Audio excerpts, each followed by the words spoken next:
तनी ताकला तनी ताकला देवलिया में का लिखल बा तनी ताकला। अतवार लिखल बा सोमवार लिखल बा तोरे बहिनी के 16 गो भतार लिखल बा तनी ताकला देवलिया में का लिखल बा तनी ताकला।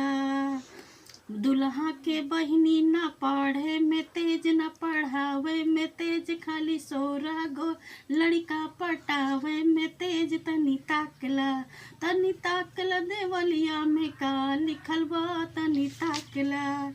अरे कमर के नीचे पहन के साड़ी घूमेली साड़ी हो। अरे कमर के नीचे पहन के घूमेली साड़ी हो। दुल्हा के 3 बहिनिया तीनों खिलाड़ी हो। तनी ताकला देवलिया में का लिखल